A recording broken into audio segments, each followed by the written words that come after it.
Olá, boas-vindas a você que acompanha a live do CEPAC Paulinas. Sempre lives formativas que o Serviço Pastoral da Comunicação oferece a você todas as quartas-feiras, às 20 horas. E você viu uma tela inicial do terceiro seminário de comunicação. Então, nós estamos preparando esse terceiro seminário de comunicação, que será realizado nos dias 9, 10 e 11 de maio, em comemoração ao Dia Mundial das Comunicações.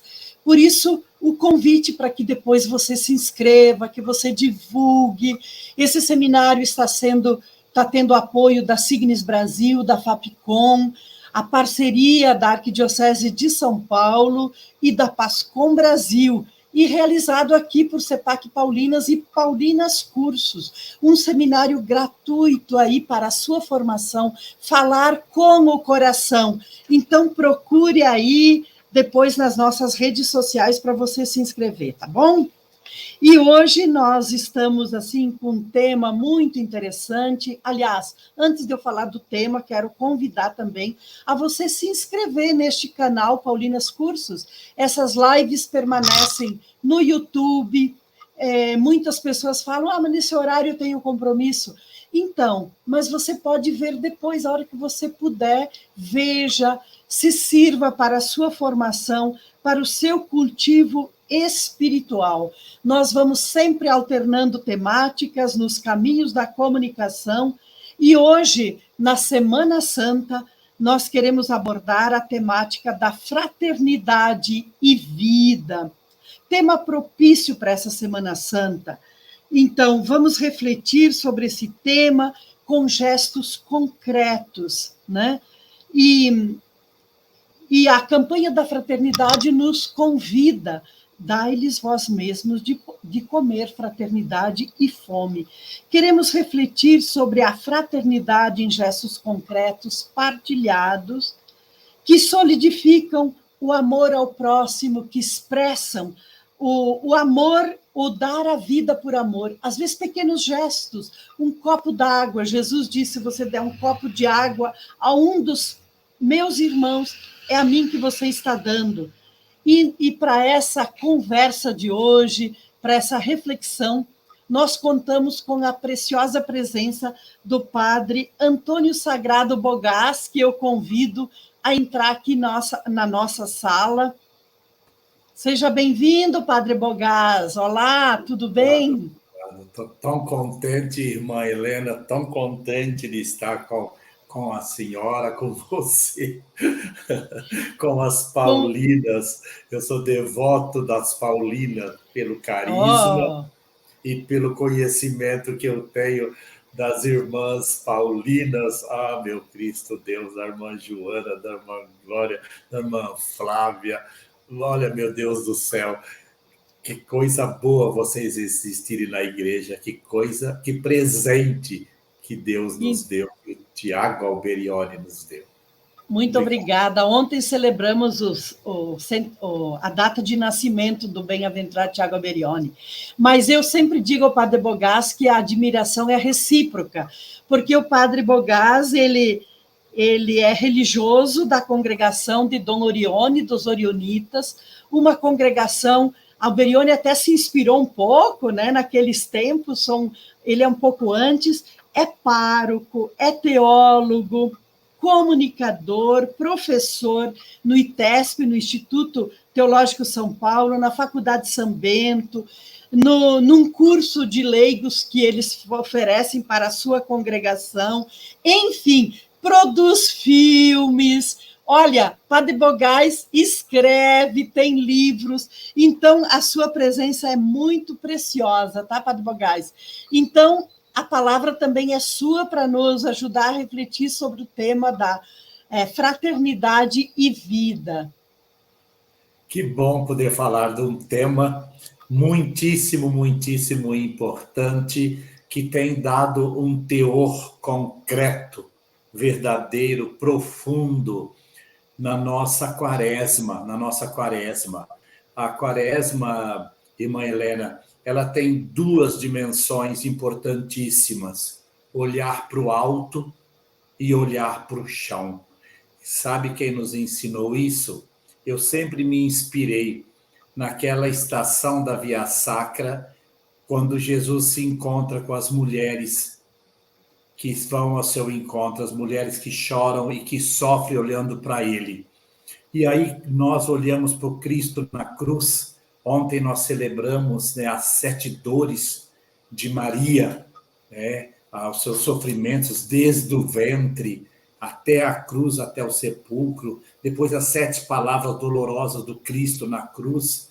Aí eu fiquei pensando numa coisa que tem tudo a ver com a comunicação, que eu aprendi num curso do CEPAC há muitos anos. Aprender a olhar. Sabe por quê, irmã Helena? A gente olha para onde a pessoa que a gente está olhando olha. Se eu estou numa sala de aula, alguém bate na porta e eu olho, os alunos todos olham para lá. A gente olha para Jesus sofrendo, e Jesus está olhando as pessoas sofrendo. A gente olha para as pessoas que Jesus está olhando. As mulheres, lembra? Claro que a senhora lembra. Não choreis por mim. Chorem pelos filhos vossos, por vós mesmas, pelos vossos filhos. Nós choramos o Cristo na cruz, o que ele deve ter vivido é de uma dor horrível, certamente humilhante, porque a dor física, mas a dor da humilhação, sabe? Deve ter sido triste. E ele diz, olhe para onde eu estou olhando. Eu estou olhando para os meus filhos que sofrem. É assim a campanha da fraternidade. Fraternidade e vida. Então, como é que isso acontece ao longo do tempo? Nós estamos acabando de vivenciar. A campanha nunca termina com a quaresma, né? É um tema que se prolonga, mas eu sei que você tem muito a dizer para nós sobre isso. Aliás, é um ponto frágil da quaresma e da campanha da fraternidade, quando muitas vezes a gente não consegue dar seguimento, não consegue, vamos dizer assim, não consegue fazer com que ele repercuta o ano todo. Desde que a campanha da fraternidade começou, fez a diferença, uma grande diferença, vai longe.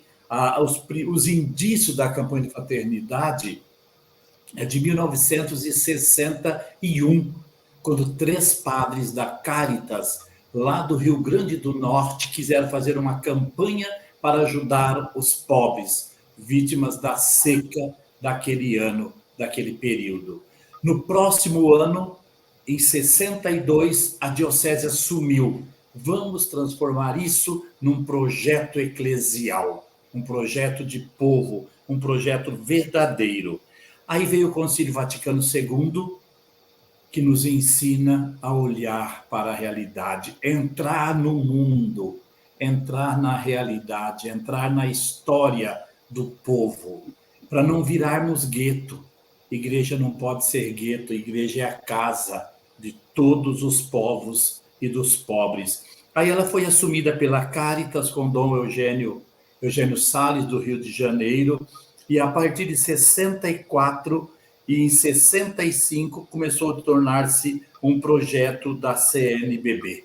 Aí a CNBB vai incorporar, em 67 anos fazem, a campanha da fraternidade já existe.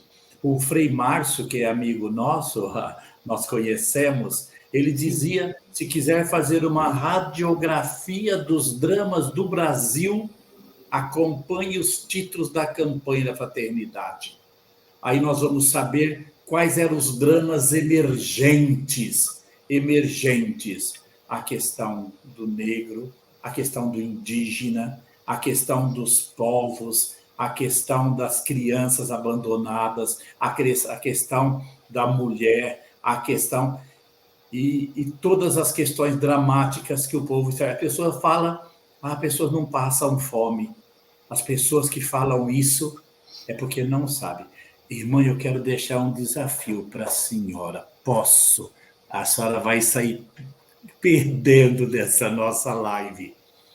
Comece uma campanha, por favor, para que a CNBB adote, ou no próximo ano, daqui 2 anos, não sei, o tema do feminicídio na campanha da fraternidade. Olha, é um tema muito... Eu vivo desesperado, como um cristão deve ficar. Não é que eu vou me suicidar ou me vingar de ninguém, mas eu vivo muito impressionado com a questão do feminicídio.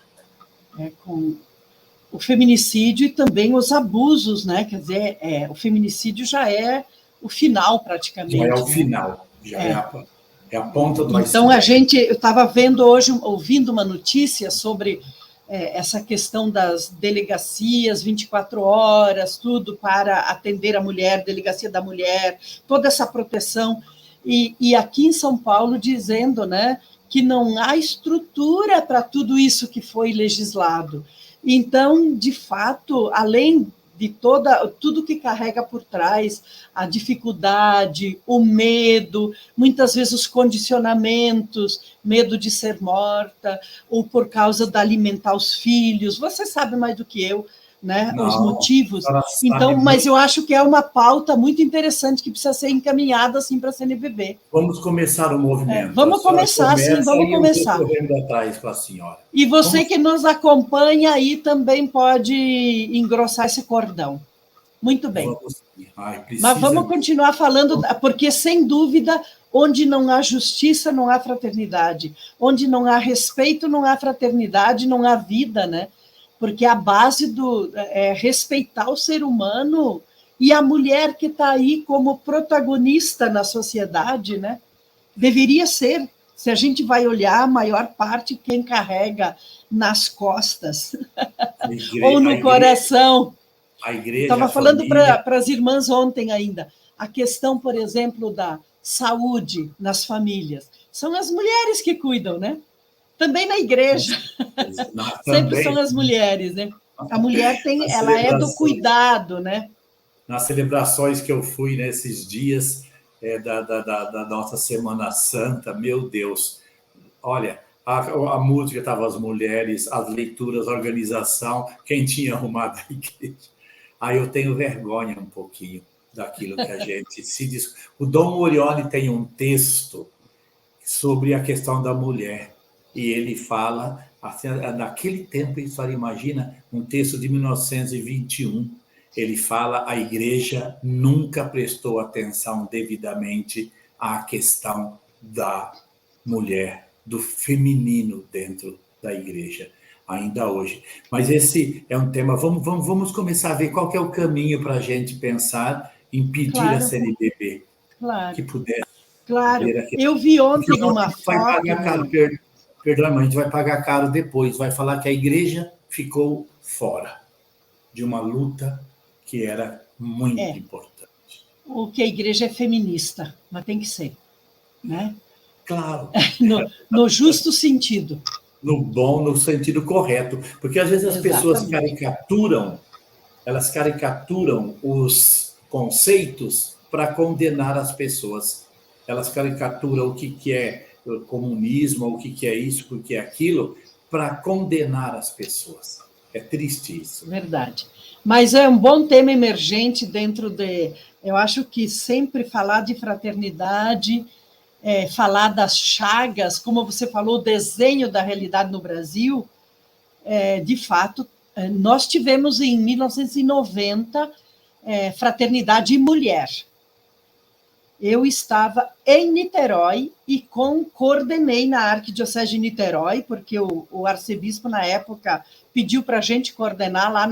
Eu coordenei de 89, comunicação para a verdade e a paz, que foi o tema da comunicação, 90, fraternidade e mulher, mulher, imagem e homem, mulher e homem, imagem de Deus, e deixamos preparado 91, que foi sobre o trabalho, aí depois nós fomos transferidas de lá. Então, mas assim, de fato, foi um tema que veio em 90. Então, já são 30... Olha os nossos tempos aí, né? 33 anos, sem falar da mulher. Está na hora de novo. Como está na hora de novo de falar de comunicação. Conte conosco, vamos juntos nessa luta de Deus. Vamos lá, Padre Bogás. Pode continuar que a palavra está contigo, tá? Sobre a questão da fraternidade, da vida.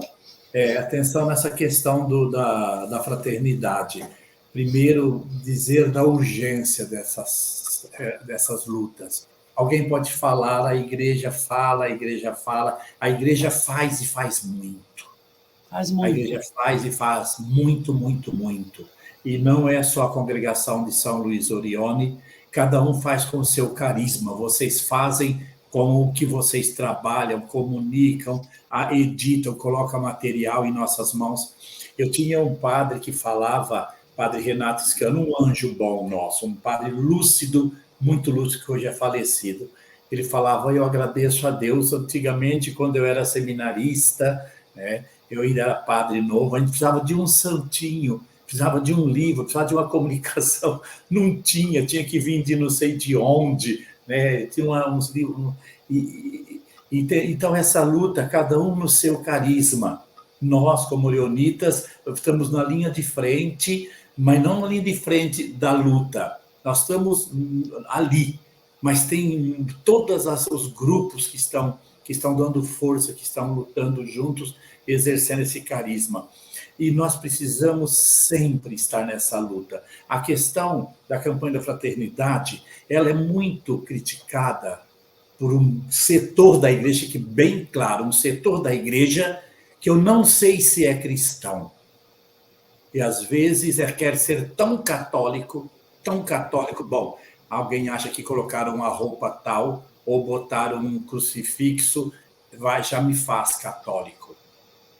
E não me faz nem católico nem cristão, é mais profundo. E aí é uma outra questão, irmã Helena, muito importante. Não apenas a caridade assistencial, que é importante e é necessária. Eu não posso fazer um teorema, né, socialista, capitalista, marxista ou de qualquer outro para uma pessoa que está com fome. É preciso dar-lhes vós mesmos de comer. Dar-lhes vós mesmos de comer. Esse apelo que nos faz a igreja, né, quando Jesus está lá com aquele povo passando necessidade. Mas também a luta sociológica. É isso que as pessoas não gostam. Porque elas querem dar ajuda, já é alguma coisa, não é que é ruim. Os vicentinos têm um trabalho maravilhoso. Na igreja, tem alguém passando necessidade, a gente fala, Vicentino vai visitar as comunidades religiosas, as nossas obras, mas é preciso lutar também para mudar as estruturas. Estamos tirando as cabaninhas das calçadas. Não, tem que tirar. Só que tem que levar para algum lugar. Tirar é fácil. Onde nós vamos colocar, como pergunta Gustavo Gutierrez, onde dormirão os pobres? Tirar as cabanas, entendeu? Criar uma linha por onde não se vê nenhum pobre, eles ficam distanciados, parecendo aquelas linhas lá do Rio de Janeiro, que foi feito para afastar todo mundo da favela e as pessoas invadiram. A luta pelo pão, pela moradia, pela saúde, é assistencial, porque é urgente, mas ela é também, ou talvez sobretudo, ela é sociológica, de luta, para que a gente possa mudar. E não adianta, a senhora disse uma coisa que me impressionou, eu não tinha pensado. Eles criam normas para a proteção das mulheres lá naquela gente que vive sentada lá no Senado, no parlamento, mas depois não dão estrutura nenhuma. É por isso que existe um provérbio latino meio feio, que fala senatore bone persone, senatus bestia rara. O senador é maravilhoso. Entra no Senado, bestia rara. Por quê? Porque juntos não falam. Um animal, bestia é animal, né? Um animal raro. Animal ruim, animal raro. Bestia rara. Então, Padre Bogás, falando assim dessa questão da formação da consciência, Por exemplo, hoje nós estamos até mudando um pouco a linguagem na igreja. Eu não sei se é para incluir as pessoas que acham que dar de comer, por exemplo, hoje, caridade social. Por que a gente fala caridade social? Quando você falava das missões das congregações, nós, por exemplo, paulinas, temos um princípio que é a caridade da verdade. Ou seja, a gente, com comunicação, com publicações, com formação, procura trabalhar a consciência das pessoas, né? Formar consciência. Uma pessoa cristã, que o Alberione fala, nós temos que formar uma nova mentalidade na sociedade. Mentalidade cristã que gere sentimentos cristãos e vida cristã. Ou seja, ou então influenciar nos formadores de opinião, que é muito trabalho da igreja, né? E a comunicação, ela é para transformar, né? Nós estamos aqui conversando, não é para brincar, nós estamos aqui trabalhando, Padre Bogás e eu, para transformar a realidade, né?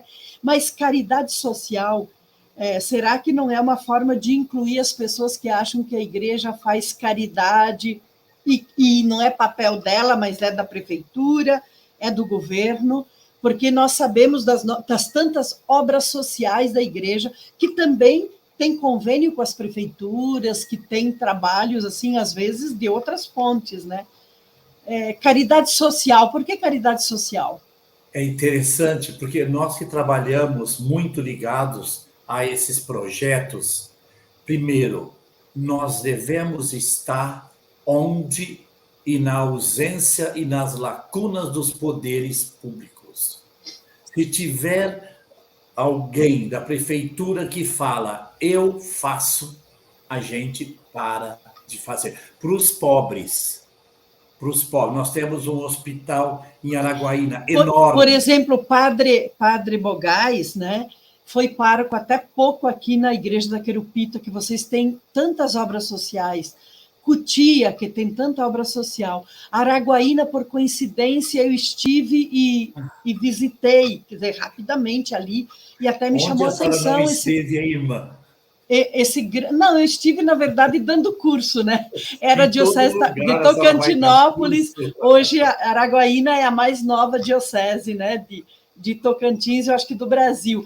Mas me Onde chama tem muita atenção. irmã, onde tem um confrade meu, a senhora já esteve lá fazendo curso, falando, Não, apresentando a não, não, não, mas fala, eu queria que você falasse um pouco, vou chamar o padre Bogás de você, porque ele é meu colega também no Instituto e a gente é próximo, né? Mas, assim, que você falasse um pouco, por exemplo, vocês recolhem pessoas, ali em Cotia, uma vez eu visitei, são pessoas com deformações físicas, inclusive os últimos dos últimos. Vocês têm tantos trabalhos, quer dizer, a igreja tem, mas uma porção também é a sua congregação. Nós temos uma obra social, por exemplo, lá no Grajaú também, né? Um trabalho social que procura, nós chamamos de Centro de Promoção Humana, porque nós procuramos promover a pessoa, capacitar as crianças e adolescentes para que depois saiam de lá para o mercado de trabalho. Quer dizer, é dar de comer, mas é também formar e dizer você é um cidadão. Mas eu falo a você, padre. Irmã, estou gostando de ouvir a senhora falar. E veja, irmã, é fundamental fazer a caridade, mas a senhora disse uma palavra que vocês nos ajudam muito como comunicadoras, os paulinos, as paulinas, a família do Alberione, né, do nosso beato. Formar a consciência. Hoje nós nos preocupamos muito. Dom Orione, quando começou o trabalho, imitando um santo chamado José Benedito Cotolengo, um santo de Turim, para que o deficiente, o pobre, sentisse-se honrado, porque as famílias, antigamente, elas escondiam seus deficientes. Às vezes tinha uma família que tinha um deficiente em casa que ninguém sabia, porque elas tinham vergonha, não por culpa delas, porque se dizia que era pecado, que tinha feito algum mal, que era vergonhoso. E nós víamos, Dom Orione fala, no mais humilde dos irmãos, brilha mais forte a imagem de Deus. Então, a nossa missão, que é a missão da igreja, as pessoas não percebem isso, né? a quantidade de dedicação e para atender, sobretudo, os pobres. É claro que uma obra tem que sobreviver. A senhora falou da Quiropita, irmã. A Quiropita tem 90 funcionários. Nós temos uma obra em Curitiba que é para deficientes mentais, físicos e mentais. Bom, deem um nome bonito que quiserem. Múltiplas deficiências, múltiplas capacidades, aquelas criaturas maravilhosas que estão lá. Nós temos 300 funcionários. Aqui em São Paulo nós temos 200. Então nós precisamos. Agora, a nossa missão é fazer a caridade com o gosto de Cristo. Não fazer a caridade como quem distribui santinhos em época de eleição, cestas básicas ou camisetas. Não, nossa caridade tem que ser apostólica, tem que valorizar as pessoas. Quem vai no Pequeno Cotolengo não vai para dizer, olha, coitadinhos. Não, coitadinhos somos nós, porque nós temos muito mais neuroses do que aquelas crianças, aqueles jovens, aqueles adultos. A Quiropita tem isso também. E quanto é criticada a Quiropita por causa dos moradores de rua, nós temos 270 lá. Aí as pessoas dizem, não, esse trabalho não pode ter. Eu digo, arruma um emprego para cada um deles hoje, que amanhã essa casa vai estar fechada.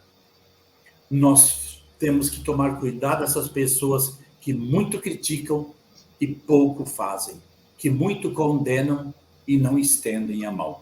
Então, é dar comida, mas não é só o pão. O pão até hoje é até um pouco mais fácil. As pessoas não têm casa, não têm hospital, entende? E aí eles falam lá em Brasília, desculpa talvez eu me estender, eles falam que nós estamos num país democrático porque os 3 poderes se entendem. Eu não gosto quando os 3 poderes, legislativo, executivo e judiciário, se entendem, porque aí são os 3 para fazer leis contra o povo. Nós teremos democracia o dia que todos tivermos direitos, o dia que não tiver mais esse privilégio que eles têm. Não só aqueles que podem brigar, podem fazer o que quiser e não vão preso. Estou exagerando. Mas também de direito a um salário enorme, a direito à viagem, à casa, à gravata, a terno, a tudo que o povo não tem para viver. Onde dormirão os pobres? Em que mesa os pobres comerão? As migalhas do rico epulão? Pelo menos. Triste. Então, nessa campanha da fraternidade, por exemplo, o que você percebeu de crescimento? Há críticas e os que... Como é que é? Tem aquele ditado, né? Enquanto os cachorros latem, a carruagem prossegue, né? A caravana passa. Não é bem assim, mas enfim, né? É esse mesmo. Como você percebeu de crescimento, de consciência, nesse sentido do dar-lhes vós mesmos de comer, da fraternidade da fome? Como você percebeu isso nas paróquias, no seu ensino também na teologia? Eu vejo um certo heroísmo mesmo na campanha da fraternidade. Eu vejo um certo heroísmo, muito corajoso. Por quê? Porque tem uma porção da igreja que vai contra, e luta contra. Bom, tem algumas pessoas que ainda não sabem que o Papa é Francisco. Ainda não sabem, ainda citam o outro Papa, que é um santo, que foi um grande Papa, foi um grande teólogo, mas que mudou. Entende? Eu estava na igreja Quiropita, hoje eu estou na igreja Santo Antônio. O pessoal está seguindo lá com o padre Beto, que é maravilhoso, o padre Gabriel, que é maravilhoso. Ele tem qualidades que eu não tenho. Eu tenho algumas que eles não têm também, mas eles têm qualidades maravilhosas, simpáticos, dedicados, esforçados, entende? Então, nós estamos precisando entender. E a campanha da fraternidade tem que ser forte, porque o problema maior que a fraternidade Eu vou dizer uma coisa que não é verdade. Eu vou dizer, depois eu retiro. Da campanha fraternidade é as pessoas que estão lutando contra. Mas não é verdade, não. A campanha fraternidade tem que se fortalecer com quem quiser, com quem acredita. Você falou em heroísmo. Como se percebe esse heroísmo?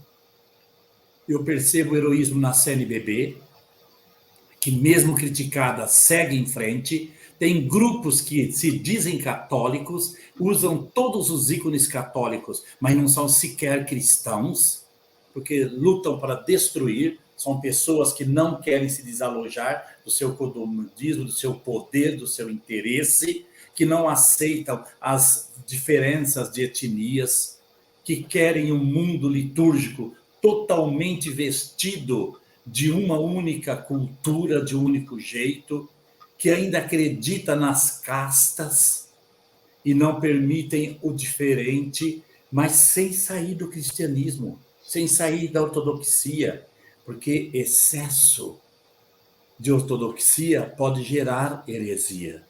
Heresia é todo pensamento exacerbado, de um lado ou de outro. De um lado ou de outro. Então, esse heroísmo é desses bispos, desses padres, dessas comunidades, leigos e leigas, que acreditam que a igreja é do povo, é dos pobres, sem deixar de ser de ninguém, é de todos. Mas a maior parte do tempo, Jesus se ocupou com os pobres. Se ocupou com os pobres. É assim e quanto durante a pandemia, por exemplo, nós ainda estamos saindo dela, estamos com os cuidados, mas assim, o quanto foi feito de caridade nesse sentido, porque se a igreja não tivesse, as comunidades, as paróquias não tivessem dado cesta básica, aquela campanha do quilo, uma série de coisas, e eu percebi também fraternidade de uma paróquia para outra, ajudando. Quem tinha bastante, deu lá para a periferia. Isso me contaram e eu comprovei. Eu acho que você também tem muitos exemplos nesse sentido de como os pobres, as pessoas que não têm muito, mas que dão de si, né? Acho que este é uma grande caridade, porque a gente tem que ir dando de comer até que a pessoa depois arruma um emprego, por exemplo, muitas diaristas que perderam o seu trabalho, como é que vai comprar o leite, o pão, né? Eu lembro, para falar desse período na comunidade que eu estava, aí nós temos um trabalho com a prefeitura e veio uma norma da prefeitura, não pode receber as crianças. Terrível. Aí, mas a gente pensava, a nossa casa, o nosso espaço social enorme, enorme. Aí as crianças não podiam vir e ficavam em quintais de cortiços com 10 famílias. A gente recebia as crianças. Não oficialmente, estava proibido. Uhum. Aí não podia dar comida. Aí a gente fazia o almoço e dava almoço. Aí a prefeitura, mas não pode. Não, não é da prefeitura. Nós estamos dando em nome da igreja. Da comunidade, era da comunidade, né? A igreja como a nossa comunidade, entendeu? Às vezes, para você fazer a justiça, você tem que desobedecer à lei. Se a lei não for de Deus, desobedeça à lei. Cuidado com o leão, cuidado com o fiscal, mas, antes de tudo, fazer o bem. Como dizia Dom Orione, a todos e a sempre. O mal nunca. Mas para fazer o bem, a gente usa a lei para não fazer o bem, para se justificar. Não é de Deus. Padre, sim, sim. Você usou uma palavra, uma frase aqui muito forte. Para o pobre sentir-se honrado, né? Como é que isso aí, quando a gente fala na forma, isso também tem numa atitude, digamos, fraterna e que gera vida, né? Como é que você considera o pobre, não é? Mas fale um pouco mais sobre essa mística. Eu acho que é uma mística, né? É uma mística fundamental. Os santos têm isso. Os grandes santos têm isso. O pobre é irmão. Primeira coisa, eu busco sempre uma definição que está num livro que eu escrevi sobre a patrística, no dicionário. Pode falar do dicionário? Vocabulário Teológico, Dicionário de Patrística, da Paulus.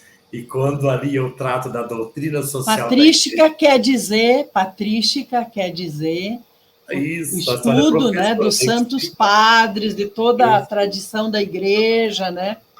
Isso. Aí é interessante que lá tem uma definição de pobre, que é de um autor francês que o Frei Márcio me passou, que ele é muito ligado com isso, Frei Márcio dominicano, Frei Márcio Couto.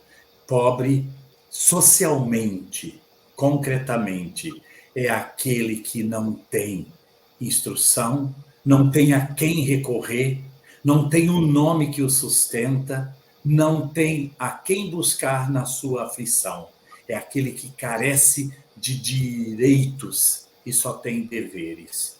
E a gente vai buscar como esse pobre vai ser meu irmão. Numa passagem do Francisco de Assis, né, benditos franciscos, né, ele está indo, já está começando o processo de conversão dele, e ele está indo de Assis para Perugia com a sua cavalaria, os seus amigos ricos, e ele vê um homem que está sendo enforcado.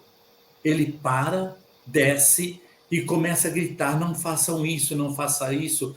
Mas porque ele é meu irmão, ele é meu irmão, ele é meu irmão. E o pessoal fala: não, ele está ficando louco, ele não tem irmãos, ele não tem irmãos. Pobre é aquele que é meu irmão. É aquele que a dor dele dói em mim. A fome dele bate em mim. A tristeza dele é minha tristeza. Mas não é romantismo, não.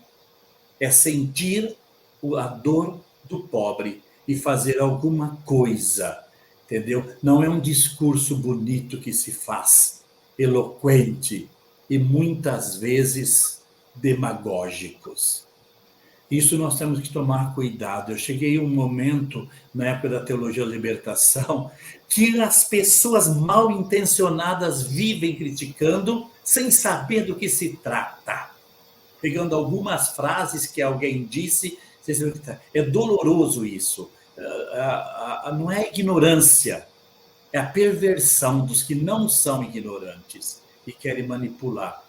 Mas aí a gente via na teologia quando insistia: o que é o seu irmão? Qual é o direito do seu irmão?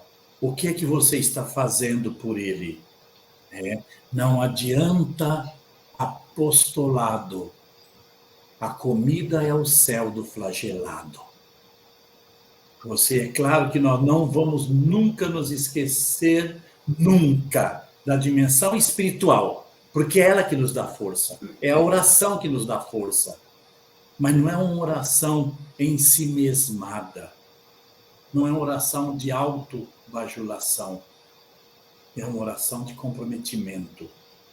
Voltando à nossa conversa, eu olho para o Cristo e o Cristo me faz olhar para onde ele está olhando. Esse é o significado da nossa fé. Um Deus que nos coloca no caminho do irmão, no caminho da luta, no caminho da força, que não nos deixa. E aí está a questão que você está colocando, irmã, a honra do pobre. A honra do pobre foi sequestrada. Ele passa a ser tratado como objeto, como servo do poder, como peça de manobra, como sustentação dos sistemas. É o catolicismo. O catolicismo é um catolicismo que desce ao chão. Nossa religião não é uma religião etérea, como muitos preferem. E eu lamento que tem muitos grupos católicos que servem a esse propósito, que são alimentados com esse propósito. Porque tem gente interessada que seja um cristianismo, um catolicismo sem força, sem profecia. Então, não seria Não seria uma falta de olhar mesmo para o Jesus do Evangelho? Enquanto você fala, eu estou com Mateus 25 na minha mente, né, que me evoca. Eu estava com fome, me deste de comer, eu estava com sede, eu estava nu, eu estava preso, né? Estava doente. E se a gente olha para o exemplo de Jesus, para o Evangelho, porque o Evangelho é profundamente libertador, né? Não precisa ir para teologias, né? O Evangelho é profundamente... Jesus, o tempo todo, faz isso, o tempo todo... nós estamos na Semana Santa, por que ele foi condenado, né? Porque exatamente, mas a palavra é sua. Eu acho que assim, como nós estamos aqui conversando, você que nos acompanha vai também fazer a sua elaboração, a sua meditação em cima de toda essa realidade do nosso tema de hoje, né?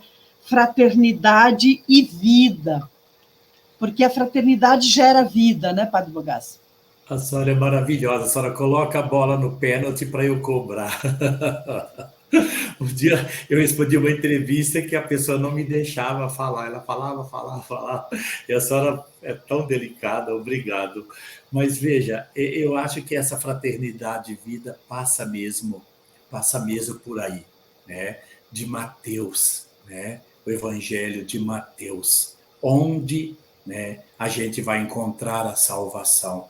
Quando a gente fala assim, tem que ficar bem claro, a gente não está se descuidando da espiritualidade. Não tem cristão sem missa, não tem católico sem o rosário na mão. E os grandes santos rezavam muito.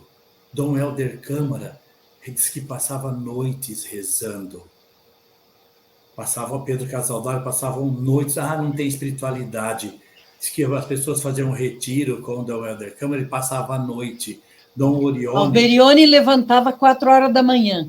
Para rezar, e depois ia trabalhar, entende? Mas ele não rezava para fazer fotos, ele rezava para falar com Deus, para buscar força na madrugada, para que quando o sol se levantasse, ele estivesse lá servindo os irmãos. Então, a grandeza da espiritualidade cristã e da campanha de fraternidade é essa força maravilhosa que nós precisamos, que nós devemos ter para fazer o bem.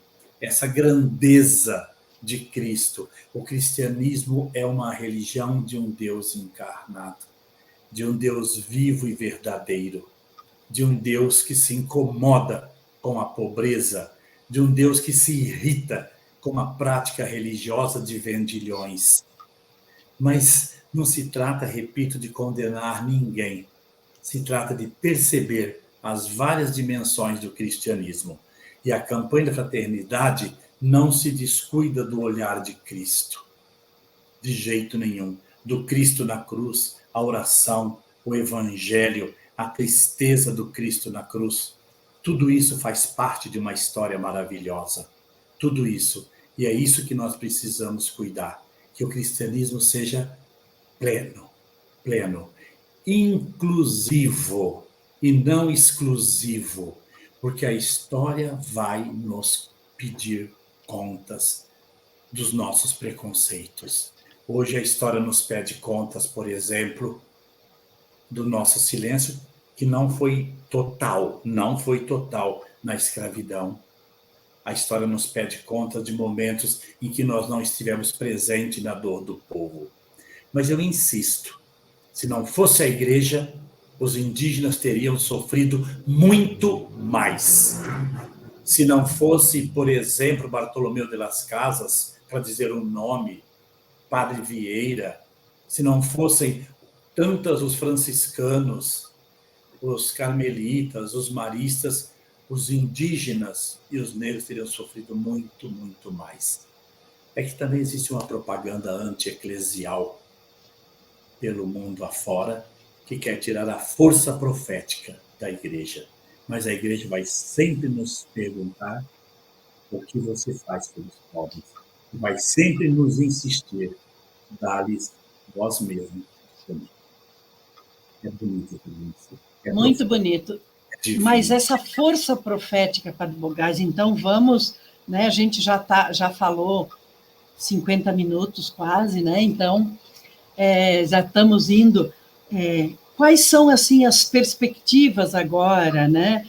Para levar adiante essa fraternidade e vida, essa igreja profética que você acabou de colocar aqui? Que perspectivas nós temos aí?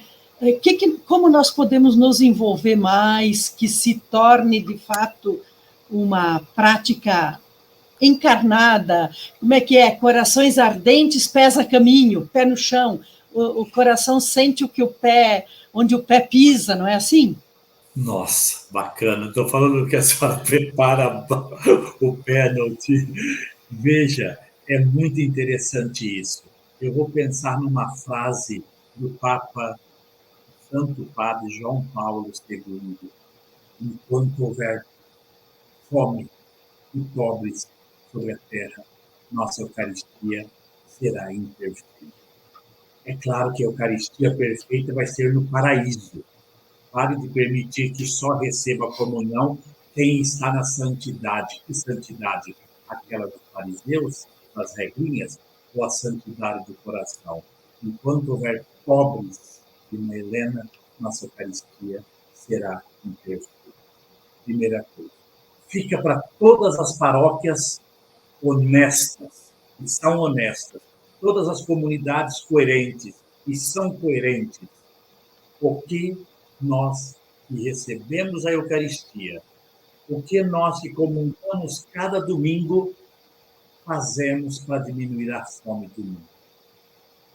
Se não faça, comece a fazer. Que seja mínimo, que seja um grupo que doe cestas básicas.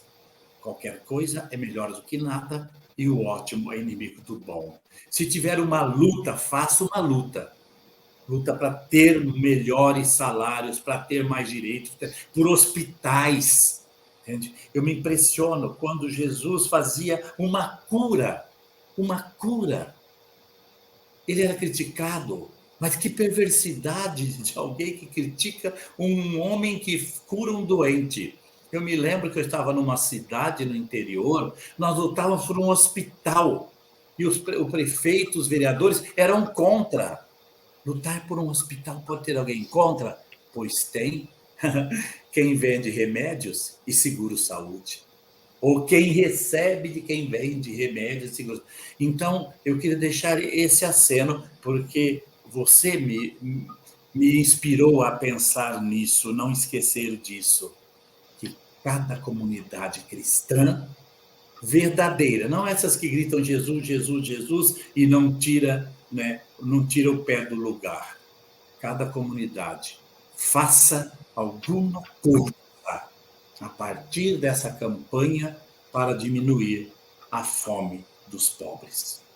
Seja os vicentinos, a Legião de Maria, os ministros da Eucaristia, a Pastoral da Saúde, o padre mesmo, movimentos que se criam, instituições. Não esperem só pelas congregações. Irmã, escreva essa frase que eu me digo o tempo todo e repito na igreja. Faça alguma coisa para diminuir o seu purgatório. Faça alguma coisa para diminuir o seu purgatório. Tempo o purgatório. Mas é tão importante essa reflexão, a gente cada vez sabemos que conseguimos e não conseguimos, né? Que conseguimos e não conseguimos muitas vezes a praticar, né? Mas o importante é começar sempre, né? Começar sempre. E também, assim, eu vejo muito a importância de trabalhar a autoestima da igreja, a autoestima nossa, como católicos. Eu estou querendo adiantar, mas eu tenho que fechar para advogados, porque nós estamos fechando já o nosso tempo aqui. Mas, então, valorizar o bem que a igreja faz, o bem que os grupos fazem, que aquele grupo de ação social faz, isso é muito importante. Mas, Padre Bogazzo, eu queria agradecer muitíssimo, imensamente, o tempo dedicado a esta reflexão sobre a fraternidade e a vida, nesta grande semana, e E aí, as suas considerações finais também, a gente agradece de coração a sua disponibilidade. Foi um prazer, a gente ficaria falando aqui mais uma hora, mas acreditamos também em ter contribuído aqui para que as pessoas que nos seguem também possam refletir e assumir essa missão que é nossa, né? Partilhe, partilhe. Um pouco que puder, cada um, cada cristão, cada pessoa que está nos acompanhando, né, lá na sua comunidade, na sua vida, faça alguma coisa que diga: eu sou cristão. Ir à missa diz: eu sou cristão. Rezar o rosário diz: eu sou cristão. Ler a Bíblia diz: eu sou cristão. Mas repito, as nossas obras legitimam a nossa pregação. As nossas obras legitimam a nossa pregação. Vamos pregar e praticar o bem. Muito bem, muito obrigada. Agradeço também a você que nos acompanha. Agradeço o Igor, a irmã Rosa, que cuidam dessa transmissão.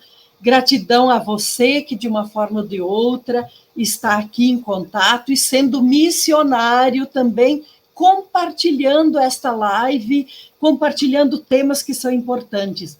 E desde já convido você para a próxima quarta-feira, às 20h. O projeto Nos Caminhos da Comunicação vai falar do tema Comunicação e Teologia, com a irmã Dilce Xavier e o padre Júnior, e a mediação da irmã Joana Puntel. E queria também dizer para você que nos acompanha que as inscrições para o curso de especialização Comunicação, Teologia e Cultura, teórico-prático do CEPAC, em parceria com o ITESP, estão abertas as inscrições. O Igor pode colocar o GC ali para nós, né? Você pode entrar nas redes sociais e encontrar, né, o link para você também ver mais informações ou qualquer coisa, entre em contato aqui no CEPAC. E olha, continue sendo missionário, sendo uma pessoa que trabalha pela fraternidade, pela vida, né? Muito obrigada mais uma vez, Padre Vogais, e que Deus nos abençoe, que tenham um abençoado Tríduo Pascal e Santa Páscoa. Obrigado, irmã, a sua bênção. Reze por nós, que as vossas preces, com certeza, tocam o coração de Deus, de Nossa Senhora. E eu repito sempre uma frase: que Deus cuide de nós e nós cuidemos uns dos outros. Que Deus cuide de nós e nós cuidemos uns dos outros. Amém. Obrigado. Amém.